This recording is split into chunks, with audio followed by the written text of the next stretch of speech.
പിന്നെ ഈ ലേറ്റായിട്ട് കുട്ടികളുണ്ടാകുന്നത് ഇതിനെല്ലാം ജ്യോതിഷന്മാരുടെ അടുത്ത് പോകേണ്ടത് ആവശ്യകതയുണ്ടോ? അല്ലെങ്കിൽ കുഞ്ഞുങ്ങളുണ്ടാകുന്നോട്ട് എല്ലാത്തിലും അനാവശ്യമായിട്ട് ഇടപെടുന്ന ഒരു പ്രവണതയുണ്ട്. കല്യാണം കഴിക്കുന്നത് ലേറ്റായിട്ടാണ്. ഇത് യഥാർത്ഥത്തിൽ എന്തുകൊണ്ടാണ്? ഇപ്പോൾ കുട്ടികളുണ്ടാകുന്നത് ലേറ്റായിട്ടാണ്. അവർക്ക് നേരത്തെ വിവാഹം കഴിഞ്ഞാൽ ദോഷമായിരിക്കും. അതുകൊണ്ട് അവർക്ക് ലേറ്റായിട്ട് വിവാഹം കഴിക്കുന്നതാണ് ഭംഗിയെന്ന് കാണിക്കുന്നതാണത്. ജോലിയൊക്കെ ലേറ്റായി പോകുന്നതെന്ന് വെച്ചാൽ നമ്മുടെ ഇവിടുത്തെ കണ്ടീഷൻ കൊണ്ട് ജോലി ലേറ്റാവും. അത് ഒരാളിന് ഒരാളിനിപ്പോൾ ശനിദശയാണെങ്കിൽ മറ്റേ ആളിനിപ്പം വ്യാഴദശയോ ശുക്രദശയോ ഒക്കെ ആണെങ്കിൽ അത് ബാലൻസ് ചെയ്ത് പോകും. അപ്പോൾ ഈ ജ്യോതിഷമൊക്കെ നോക്കി കൃത്യമായിട്ട് നമ്മളൊരു കല്യാണം കഴിച്ചു കഴിഞ്ഞാൽ പ്രശ്നങ്ങൾക്കൊക്കെ ഒരു സോൾവ് ആവുമോ? പ്രശ്നം സോൾവ് ആക്കാൻ വേണ്ടി പരിഹാരം ഉണ്ടാകുമോ? അല്ല, പ്രശ്നങ്ങൾ കൂടുതൽ കോംപ്ലിക്കേറ്റഡ് ആക്കാതെ കൊണ്ടുപോകാൻ പറ്റും. തുലാം രാശിയിൽ വരുന്ന ആൾക്കാർക്ക് എന്താണ് ഈ പ്രമാണ ശ്ലോകത്തിനകത്ത് ഇങ്ങനെ പറഞ്ഞിട്ടുണ്ട്, ദേവബ്രാഹ്മണ സാധു പൂജനരത എന്ന് പറഞ്ഞിട്ടുണ്ട്. അപ്പം അതുകൊണ്ട് തന്നെ അവരുടെ ചിന്തകളും പ്രവൃത്തികളും ഒക്കെ നല്ലതാണ്. മേഡം, ജീവിതത്തിലെല്ലാം ലേറ്റായിട്ട് എത്തുന്ന ചില മനുഷ്യരുണ്ട്. അപ്പോൾ സോഷ്യൽ മീഡിയ നോക്കി കഴിഞ്ഞാൽ തന്നെ ഒരുപാട് ട്രോളുകൾ ഈ ചില അമ്മാവന്മാർക്കെതിരെയൊക്കെ കൊടുക്കാറുണ്ട്. നിനക്ക് കല്യാണം ആയില്ലേ, ജോലി ആയില്ലേ, അങ്ങനെ. അപ്പോൾ ചില മനുഷ്യരുണ്ട്, അവർക്ക് എല്ലാം ലേറ്റായിട്ടാണ് വരുന്നത്. ജോലി കിട്ടുന്നത് ലേറ്റായിട്ടാണ്, കല്യാണം കഴിക്കുന്നത് ലേറ്റായിട്ടാണ്. ഇത് യഥാർത്ഥത്തിൽ എന്തുകൊണ്ടാണ്? ഇപ്പോൾ കുട്ടികളുണ്ടാകുന്നത് ലേറ്റായിട്ടാണ്. ഇങ്ങനെയുള്ള ഒരുപാട് ആളുകളുണ്ട്. അത് യഥാർത്ഥത്തിൽ അതൊരു ജാതക ദോഷത്തിന്റെ കർമ്മഫലങ്ങൾ കൊണ്ടാണോ? അതെ അതെ, അത് അങ്ങനെ ഉള്ളത് കൊണ്ടും ആകാം. കാരണം നമുക്ക് 7ാമത്തെ രാശി, അഷ്ടമരാശി, ഇതിലൊക്കെ നമുക്ക് ശനി വന്ന് നിൽക്കുന്ന ആൾക്കാർക്ക് വിവാഹം ലേറ്റായി പോകും. അവർക്ക് വിവാഹം ലേറ്റ് ആകുന്നത് നല്ലതുമായിരിക്കും. ചില കേസിൽ നമുക്ക് വിവാഹം ലേറ്റ് ആവുന്നത് ദോഷമായിട്ട് പറയാൻ പറ്റില്ല. അവർക്ക് നേരത്തെ വിവാഹം കഴിഞ്ഞാൽ ദോഷമായിരിക്കും. അതുകൊണ്ട് അവർക്ക് ലേറ്റായിട്ട് വിവാഹം കഴിക്കുന്നതാണ് ഭംഗിയെന്ന് കാണിക്കുന്നതാണത്. പിന്നെ ഈ ചിലത് ഡിവോഴ്സ് ഇൻഡിക്കേഷൻസ് കാണിക്കും. ഡിവോഴ്സ് ഇൻഡിക്കേഷൻസ് ഉള്ള ആൾക്കാർക്കും ചിലർക്ക് ലേറ്റായിട്ട് വിവാഹം കഴിക്കുന്നതായിരിക്കും നല്ലത്. അപ്പം ആ ഡിവോഴ്സിൻ്റെ ആ ബലം കഴിഞ്ഞു പോകും. അപ്പോൾ അതും നല്ല എന്ന് പറയാൻ പറ്റും. പിന്നെ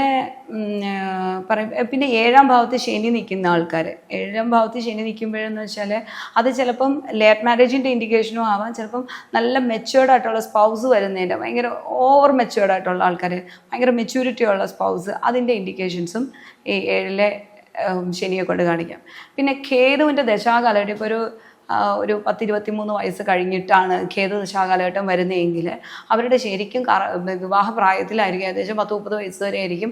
അത് പ്രത്യേകിച്ച് പെൺപിള്ളേരൊക്കെ ആണെങ്കിൽ ആ കാലഘട്ടത്തിലായിരിക്കും അവരുടെ കേതു ദശാകാലഘട്ടം വരുന്നത്. ഒരു കാരണവശാലും കേതു അതിൻ്റെ കാലഘട്ടത്തിൽ മാക്സിമം വിവാഹം കഴിപ്പിക്കാതിരിക്കണമാണ് ഭേദം.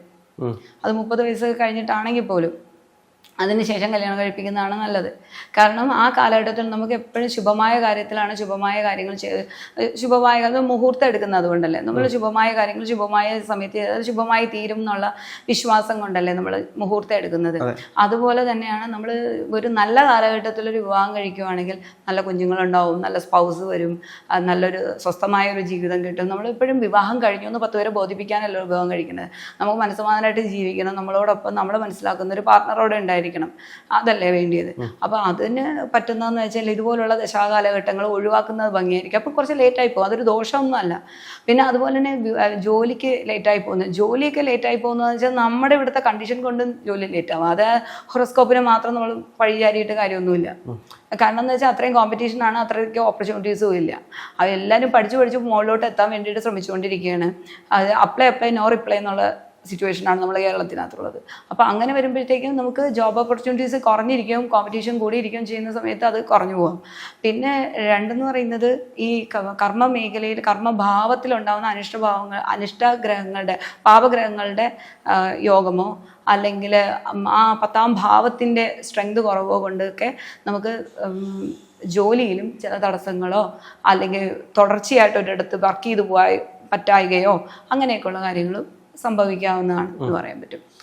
പിന്നെ ഈ ലേറ്റായിട്ട് കുട്ടികളുണ്ടാകുന്നത് അതിനെയാണ് കൂടുതൽ ആളുകൾ വളരെ, അതായത് ഒരുപാട് ജ്യോതിഷന്മാരുടെ അടുത്ത് പോകുന്നതും ഇന്നത്തെ കാലത്ത് നമ്മൾ പലപ്പോഴും കണ്ടിട്ടുണ്ട്. ഇപ്പം ഇതിനെല്ലാം ജ്യോതിഷന്മാരുടെ അടുത്ത് പോകേണ്ടത് ആവശ്യകതയുണ്ടോ? അത് ഒന്നെന്ന് വെച്ചാൽ ഈ നമ്മുടെ നാട്ടിന് കുറേ പ്രത്യേകതകളുണ്ട്. കാരണം അനാവശ്യമായി മറ്റുള്ളവരുടെ ജീവിതത്തിൽ എത്തി നോക്കി അഭിപ്രായം പറയുന്ന ഒരു സംസ്കാര ശൂന്യത നമ്മുടെ നാട്ടുകാർക്കുണ്ട്.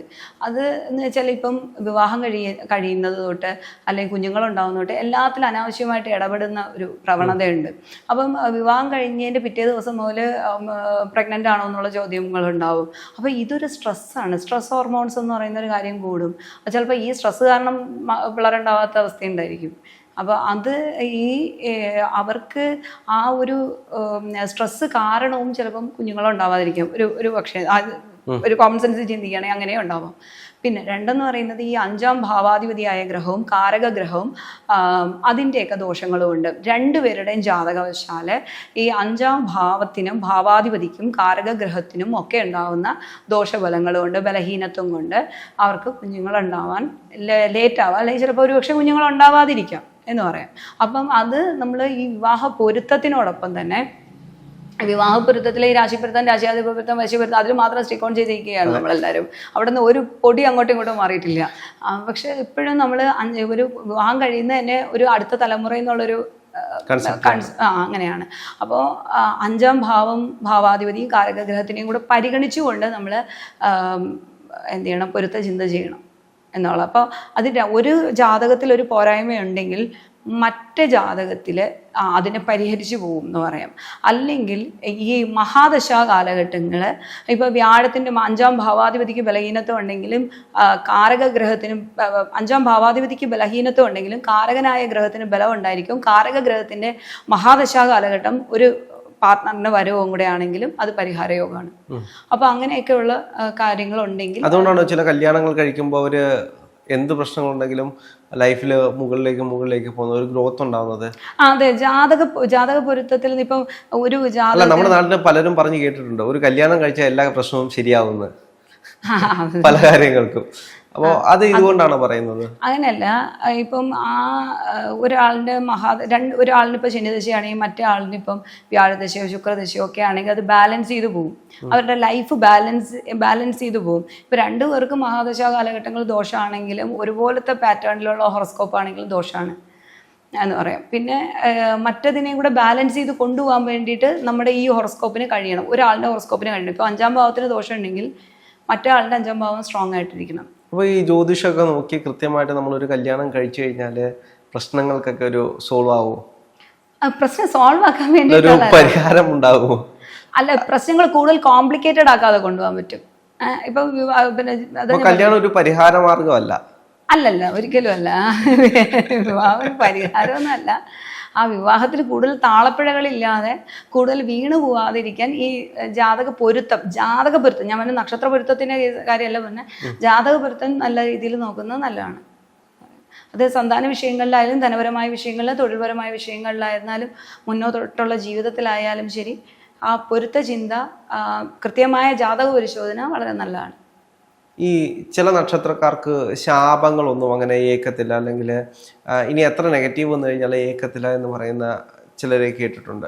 അപ്പോൾ അതെന്തുകൊണ്ടാണ് അങ്ങനെ? നക്ഷത്രക്കാർക്കല്ല, ഇപ്പം ചില ഹോറോസ്കോപ്പുകളിൽ വരുമ്പം അവരുടെ, ഞാൻ പറഞ്ഞല്ലോ, ഇപ്പം ഫോർ എക്സാമ്പിൾ തുലാം രാശിക്കാരാണ്, തുലാം ജന്മരാശിപൂർ അല്ലെങ്കിൽ തുലാം രാശിയിൽ ലഗ്നം നിൽക്കും. ആ രാശി തന്നെ ദേവബ്രാഹ്മണ സാധു പൂജനരത എന്നാണ് പറയണത്. എന്ന് പറയുമ്പം സജ്ജന സമ്പർക്കം, സജ്ജനങ്ങളുമായിട്ടുള്ള അവരോട് ഇടപെടാനുള്ള എന്ന് വെച്ചാൽ ഒരു പോസിറ്റീവ് എൻവയോൺമെൻറ്റിൽ നിൽക്കാനുള്ള ഒരു താല്പര്യമുള്ള ആൾക്കാരാണെന്ന് പറയും തുലാം രാശിക്കാരെ പറയുമ്പോഴത്തേക്കും. അതുപോലെ സാധുപൂജനരത, അർഹതപ്പെട്ട ആൾക്കാർക്ക് സഹായം കൊടുക്കുന്ന, അങ്ങനെ ഒരു നല്ല ചിന്ത, നല്ല പ്രവൃത്തി, സജ്ജനവാസം, ഇങ്ങനെയുള്ള പാറ്റേണിൽ പോകുന്ന ആൾക്കാർക്ക് ശാപങ്ങളോ ദോഷങ്ങളോ വരാനും സാധ്യതയില്ല, വന്നാലൊട്ട് നിൽക്കത്തുമില്ല. അപ്പോൾ അതവരുടെ ചിന്താ പ്രവൃത്തി ഒക്കെ ആയിട്ട് കണക്റ്റഡ് ആണ്. അത് ഇപ്പോൾ തുലാം രാശി അതിനൊരു എക്സാമ്പിളായിട്ട് പറയാൻ പറ്റും. തുലാം രാശി എന്ന് പറയുമ്പോൾ അതിലൊരു നക്ഷത്രങ്ങൾ, തുലാം രാശിയിലെ നക്ഷത്രം ചിത്തിര, ചോതി, വിശാഖം നക്ഷത്രം.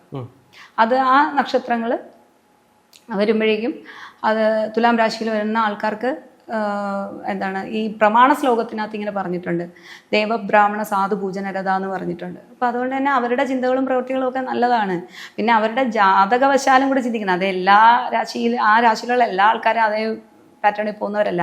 അതുപോലെ തന്നെ ആ രാശിയിൽ തന്നെ പറയും, ബന്ധുക്കൾക്കെല്ലാം ഉപകാരം ചെയ്യുന്ന വ്യക്തികളും എന്നാൽ ബന്ധുക്കൾ നിന്ദിച്ച് സംസാരിക്കുകയും ചെയ്യും. കൈക്കോ കാലിനോ പെരുപ്പോ വദനോ മരവപ്പോ പോലുള്ള പ്രശ്നങ്ങളുണ്ടാവും.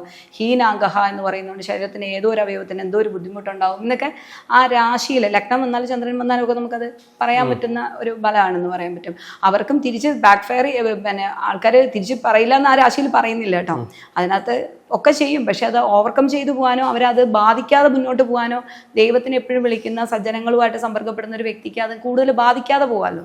പക്ഷേ ചില ആളുകളെ നമ്മൾ എന്തെങ്കിലും പറഞ്ഞു കഴിഞ്ഞാൽ അത് നമുക്ക് തിരിച്ചടിക്കും എന്ന് പറഞ്ഞു കേട്ടിട്ടുണ്ട്. ചില മനുഷ്യരെ നമ്മൾ എന്തെങ്കിലും പറഞ്ഞു കഴിഞ്ഞാൽ അത് തിരിച്ചടിക്കും. അത് ഈ നക്ഷത്രത്തിന്റെ ഗുണം കൊണ്ടാണോ? അവരുടെ ആ ഓറ ശരിയായിട്ടിരിക്കണോ, നല്ലതായിട്ടിരിക്കുന്നു, അവർ നല്ല പ്രവർത്തി, നമ്മൾ ചുമ്മാതെ അവർ നല്ല ചിന്തകളും നല്ല പ്രവർത്തികളും പൂർവ്വജന്മാർജിതമായും ഒക്കെ നല്ല രീതിയിൽ വന്നുകൊണ്ടിരിക്കുന്ന ഒരു വ്യക്തിയെ സംബന്ധിച്ചിടത്തോളം അവരെ ചെന്ന് ആവശ്യമില്ലാതെ എന്തെങ്കിലും പറഞ്ഞു കഴിഞ്ഞാൽ ആ യൂണിവേഴ്സായിട്ട് തിരിച്ചടി വരും എന്നുള്ളതാണ്. പൊതുവായിട്ട് അവർക്കൊരു നക്ഷത്ര ഗുണം അങ്ങനെ എന്തെങ്കിലും ഉണ്ടോ? നക്ഷത്ര രാശിയോ?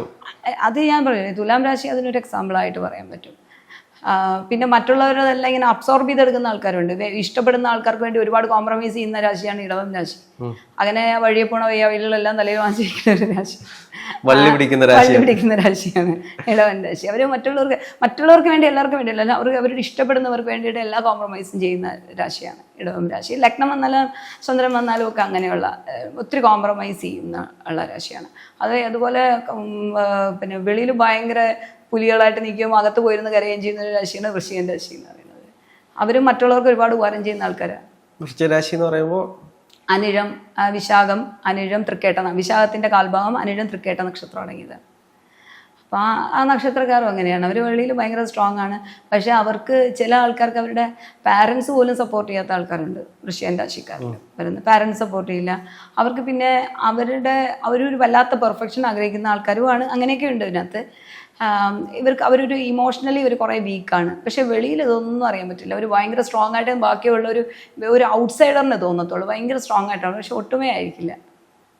അതായത് കുടുംബത്തിന്റെ വെളിയിൽ ആര് നോക്കി കഴിഞ്ഞാൽ ഭയങ്കര സ്ട്രോങ് ആയിരിക്കും. ഭയങ്കര സ്ട്രോങ് ആയിട്ട് അവരൊരു ഡിസിഷൻ എടുക്കുന്നതായിരുന്നാലും അവരൊരു പ്രോബ്ലം സോൾവ് ചെയ്യുന്നതായിരുന്നാലും ഒരു കാര്യത്തെ എക്സിക്യൂട്ട് ചെയ്യുന്നതായിരുന്നാലും ഭയങ്കര സിൻസിയർ ആയിട്ടുള്ള ആൾക്കാരാണ്. കൂടെ നിൽക്കുന്നവർക്ക് വേണ്ടിയിട്ട് എന്ത് കാര്യവും ചെയ്തു തരുന്ന ഭയങ്കര സിൻസിയർ ആയിട്ട് അവരൊരു ഇമേജ് കോൺഷ്യസ് അല്ലാത്ത ആൾക്കാരാണ്. കൂടുതൽ അങ്ങനെയല്ല, സമൂഹത്തിൽ എപ്പോഴും അങ്ങനെയാണല്ലോ, ഇമേജ് കോൺഷ്യസ് ആയിട്ട് നിൽക്കുന്നവരല്ലേ കൂടുതലായിട്ടുള്ളത്. മറ്റുള്ളവർ അവർക്ക് വേണ്ടിയിട്ട് ന്യായം പറഞ്ഞു കഴിഞ്ഞാൽ ഇപ്പുറത്ത് അന്യായം പറയുന്നവരാണ് ഒരു മെജോറിറ്റി ഗ്രൂപ്പ് എങ്കിൽ ആ അന്യായം പറയുന്നവരുടെ ഗ്രൂപ്പിനെ മെജോറിറ്റിക്കൊപ്പം നിൽക്കുന്ന ഒരു കാഴ്ചപ്പാട് നമുക്ക് എപ്പോഴും ഉണ്ട്. പക്ഷേ അവരങ്ങനെ ഇമേജ് കോൺഷ്യസ് അല്ല. ന്യായമാണെന്ന് അവർക്ക് തോന്നുന്ന കാര്യം ന്യായത്തിനോടൊപ്പം നിൽക്കും. ആ ഇമേജ് കോൺഷ്യസ് അല്ലാതെ അവർ നമ്മളോട് വളരെ ജെന്യൂനായിട്ട് നിൽക്കുന്ന ആൾക്കാരാണ് വൃശ്ചികൻ രാശിക്കാർ.